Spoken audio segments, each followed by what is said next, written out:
Hi friends, welcome to news pocket. ఇజ్రాయెల్లోని Haifa నగర mayor రీసెంట్గా ఇండియన్ ఆర్మీకి నివాళులు అర్పించారు. ఇలా అర్పిస్తూ ఒక కీలక వ్యాఖ్యలు చేశారు. అదేమిటంటే, ఇప్పటి వరకు మా దేశ చరిత్ర పుస్తకాల్లో ఇండియన్ ఆర్మీ చేసిన యుద్ధానికి బ్రిటిష్ ఆర్మీ చేసినట్లుగా రాసి ఉంది. వాటిని మొత్తాన్ని చేంజ్ చేసాం. హైఫా నగరాన్ని విముక్తం చేయడంలో ఇండియన్ ఆర్మీ చాలా కీలకంగా వ్యవహరించింది. వారికి సరైన గౌరవం ఇచ్చేందుకు మేము బ్రిటిష్ ఆర్మీ అని కాకుండా ఇండియన్ ఆర్మీ అనే పదాలను చేర్చుతాం అని ఆయన చెప్పారు. అయితే మన ఇండియన్ ఆర్మీ హైఫా నగరాన్ని ఏ విధంగా విముక్తం చేసింది అనే దానికి సంబంధించి కొన్ని చరిత్ర పుస్తకాలు తిరగేశాను. వాటిలో ఈ యుద్ధం చాలా భీకరంగా జరిగింది. మన ఇండియన్ ఆర్మీ ఒట్టోమన్ సామ్రాజ్యాన్ని తరిమి కొట్టినట్లు ఆ పుస్తకాల్లో రాసి ఉంది. అంతేకాదు, జస్ట్ 400 మంది మన ఇండియన్ ఆర్మీ సైన్యం వెళ్ళి ఒట్టోమన్ సామ్రాజ్యంలో 1500 మంది ఉన్న సేనల్ని తరిమి కొట్టారు. అది కూడా వాళ్ళ దగ్గర మిషన్ గన్లు అండ్ ఫిరంగి గుండ్లు ఉండగా మన వాళ్ళ దగ్గర జస్ట్ కత్తులు బల్లెలు మాత్రమే ఉన్నాయి.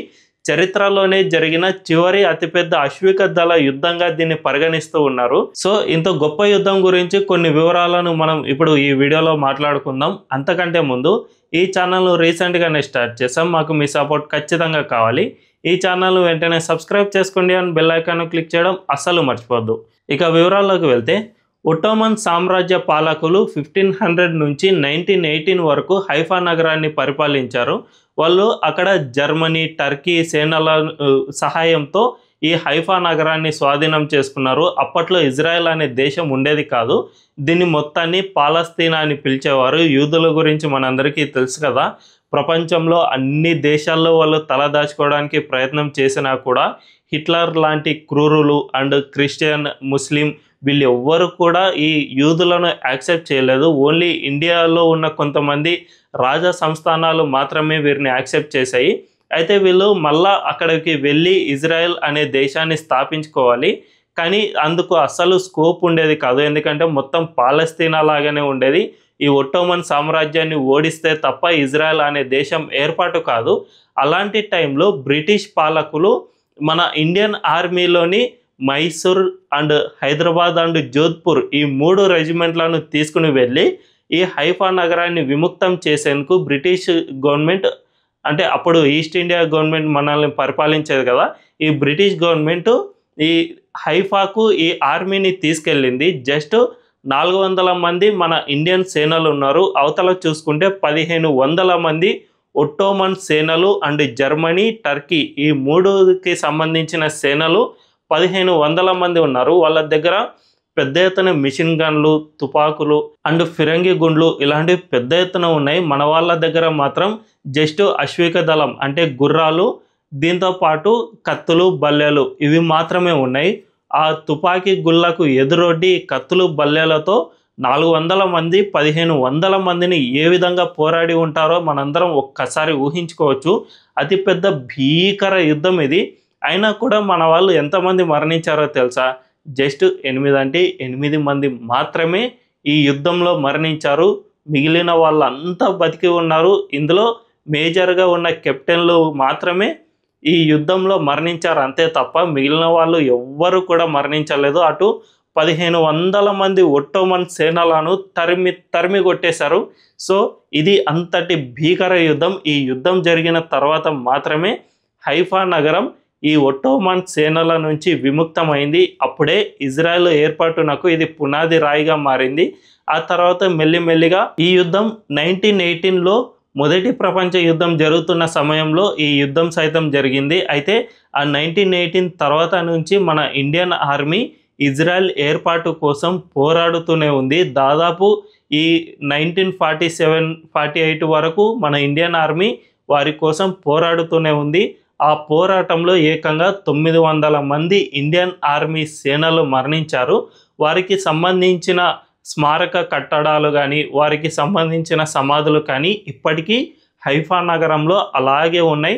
వారికి ప్రతి ఏటా సెప్టెంబర్ 23వ తేదీన, అంటే 1918 సెప్టెంబర్ 23వ తేదీన హైఫా నగరాన్ని వీళ్ళు విముక్తం చేశారు. కాబట్టి ఆ రోజు అక్కడి మేయర్ కానీ అక్కడి ప్రభుత్వం కానీ వీరికి లాంఛనంగా నివాళులు తెలపడం అండ్ సెప్టెంబర్ 23న హైఫా విముక్తి దినోత్సవం జరిపి మన ఇండియన్ ఆర్మీ గొప్పదనాన్ని గురించి అక్కడి ప్రాంత ప్రజలకు సెప్టెంబర్ 23వ తేదీన ప్రత్యేక దినంగా జరుపుకుని మన ఇండియన్ ఆర్మీ గొప్పదనం గురించి కూడా వాళ్ళు అక్కడ ఎక్స్ప్లెయిన్ చేస్తూ ఉంటారు. అంతేకాకుండా ఇజ్రాయెల్ పాఠ్య పుస్తకాల్లో 3వ తరగతి నుంచి 5వ తరగతి వరకు ఈ హైఫా నగర విముక్తం గురించి అండ్ ఇండియన్ ఆర్మీ ఇజ్రాయెల్కు చేసిన సేవ గురించి అక్కడ పాఠ్యాంశాలు ఉంటాయి. కానీ ఇప్పటి వరకు ఈ ఇండియన్ ఆర్మీ ఏ విధంగా పోరాడింది, ఏ విధంగా ఒట్టోమన్లను ఓడించింది అనే విషయాలకు సంబంధించి అన్ని వివరాలు ఉన్నాయి. కానీ దీన్ని ఇండియన్ ఆర్మీ అని కాకుండా బ్రిటిష్ ఆర్మీ అని